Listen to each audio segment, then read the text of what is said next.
como consecuencia de que todavía no se han desmontado las políticas de subsidios, entonces lo que tenemos, o no se han focalizado, lo que tenemos pues son niveles de gasto público que andan más o menos más de un 15% por encima de gasto corriente pues de lo que teníamos en los 2 primeros meses. Si esa es la tendencia, el Estado estaría en una situación muy difícil, el próximo gobierno, para hacer una política social subsidiaria tan amplia como la que se espera. Porque habría que subsidiar toda esta pobreza que también ha crecido. Es que justamente yo diría, ¿verdad?, que más bien, Rafael, lo que se necesita es una revisión profunda, me parece a mí, de cuál va a ser la manera de reaccionar de parte de parte del gobierno, ¿verdad?, con relación a una crisis que decíamos ya cambió de dinámica. O sea, probablemente políticas de protección del ingreso tenían mucho sentido cuando la crisis era fundamentalmente una crisis que impactaba en términos de un aumento en el costo de la vida. Pero ahora estamos ante una etapa de la crisis en donde el impacto mayor, decíamos, es en el empleo y en la reducción del crecimiento, o inclusive, pues, o sea, en que se registren tasas negativas.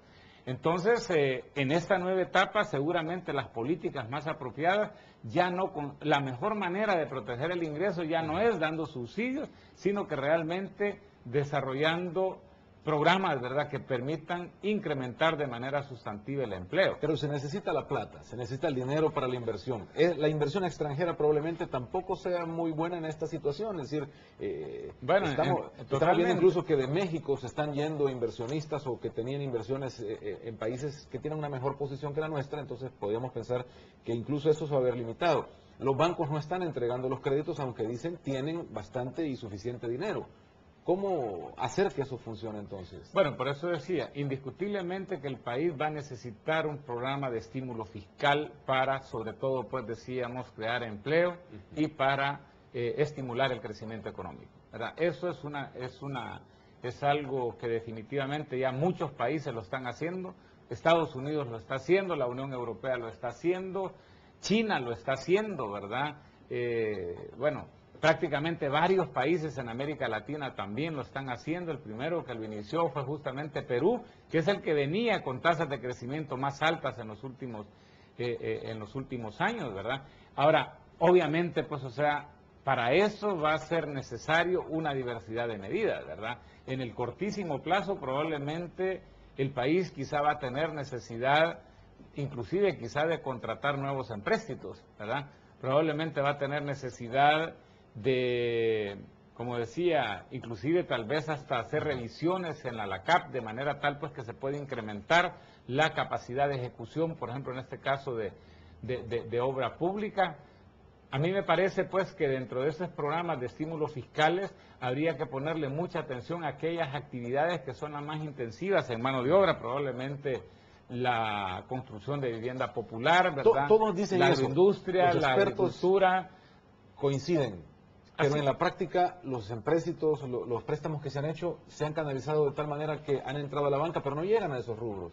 Bueno, por eso es que a mí sí me parece que, mire, Rafael, indiscutiblemente, ¿verdad?, que yo he dicho que estamos en un momento muy especial, ¿verdad?, en donde no solamente hay crisis económica internacional, yo decía que hay como varias etapas de crisis, ¿verdad?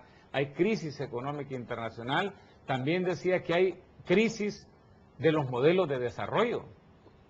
Yo creo que usted ha escuchado los tremendos cuestionamientos que se han hecho prácticamente al neoliberalismo en los últimos años, y también hay crisis de las teorías de las crisis, ¿verdad? Porque realmente las políticas que tradicionalmente han sido como las más eficaces, ¿verdad?, para poder enfrentar estos periodos de crisis no siempre están generando los resultados esperados. Un estado como el nuestro, y dice Fitch Ratings, dolarizado. Muchos le hicieron críticas fuertes, incluso Fitch Rating, por esas declaraciones en las que habla de la dolarización como una limitante. ¿Estaríamos hablando de necesidad de llegar a reflexionar sobre todos esos elementos para un Estado como el nuestro en estas circunstancias? Es que justamente las crisis, ¿verdad?, son tiempos de mutación, son tiempos de cambio.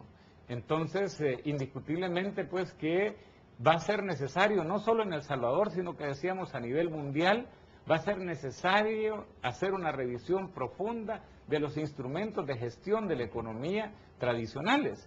O sea, eso pasó en los años 30, de ahí surgió precisamente todo el pensamiento keynesiano a nivel mundial y de ahí surgió también en América Latina prácticamente todo lo que fueron los modelos desarrollistas, ¿verdad?, auspiciados por la CEPAL con el modelo de industrialización por sustitución de importaciones. Entonces a mí me parece pues que algo nuevo definitivamente va a ocurrir, pero la verdad es que esta crisis podrá tener muchas cosas que se parecen a la de la crisis de los años 30 del siglo pasado, pero también tiene sus diferencias. Poca gente, por ejemplo, repara en la responsabilidad que tiene dentro de la crisis, por ejemplo, el hecho de que en los últimos 25 años la mano de obra con que opera el sistema capitalista mundial casi que se ha duplicado con la incorporación de la India y principalmente de China a la dinámica del sistema, ¿verdad? Entonces, sí que ha hecho que a nivel mundial, por ejemplo, la estructura de la distribución del ingreso se ha vuelto más regresiva. En un momento en donde, por ejemplo, en las principales economías de los países desarrollados, los niveles de vida de la población trabajadora se veían de alguna manera mejorados como consecuencia de un incremento dentro de la canasta de consumo de productos de origen chino, ¿verdad? Que como se sabe, pues, o sea, son producidos a costos sustancialmente más bajos, ¿verdad?, que los que se ofrecen o que los que se pueden generar en otras economías del mundo. Ese es un tema, por ejemplo, que quizá es el más importante que tiene enfrente, por ejemplo, este periodo de crisis para ser resuelto. ¿Cómo hacer precisamente para evitar que se sigan acumulando esos grandes desbalances comerciales, principalmente entre Estados Unidos y China? O sea, en otras palabras, Rafael, lo que quiero decir pues es que indiscutiblemente hacerle frente a esta crisis que viene enfrente, o que tenemos, mejor dicho, en estos momentos, sobre todo en países como El Salvador, van a demandar mucha creatividad. Seguramente otro elemento que va a ser muy importante es que se va a necesitar mucha concertación. O sea, es quizá paradójico decirlo en estos momentos que, bueno, hoy es el último día de la campaña electoral, ¿verdad? Pero a mí no me cabe la menor duda, pues, que sobre todo tomando en cuenta que los impactos ya se están sintiendo, inmediatamente después de que se conozca el resultado electoral, el presidente que resulte electo lo primero que debería de hacer es precisamente hacer un llamado, ¿verdad?, a una unidad nacional, porque me parece a mí que es indispensable precisamente pues para poder sortear de mejor manera los impactos de la crisis. No estamos garantizados en la economía en el país. Algunos han planteado de que sí, que estamos mejor y que estamos, no blindados, pero mejor que otras economías. ¿Cómo entender esas declaraciones frente a los números?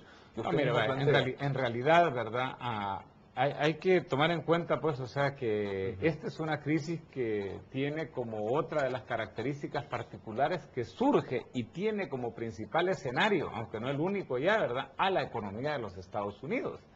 Y desde esa perspectiva, obviamente, aquellas economías que tengamos más relación con los Estados Unidos somos los que de alguna manera también somos más vulnerables a sus impactos. O sea, prácticamente todos los estudios serios hechos a nivel internacional sobre el impacto en América Latina dicen que México, República Dominicana y los países de Centroamérica probablemente somos algunos de los más vulnerables. Hay otros países que también van a experimentar una vulnerabilidad muy particular, como en el caso de Venezuela, debido al enorme peso, por ejemplo, que tienen dentro de sus exportaciones, por ejemplo, las exportaciones de petróleo, ¿verdad? Pero en realidad nosotros estamos fuertemente vinculados, decíamos, por las remesas, estamos fuertemente vinculados adicionalmente porque prácticamente, pues, o sea, Estados Unidos ha sido el destino casi que de un 30-40% de lo que es el incremento anual de mano de obra del país como consecuencia de las migraciones. Estamos impactados, decíamos, también tremendamente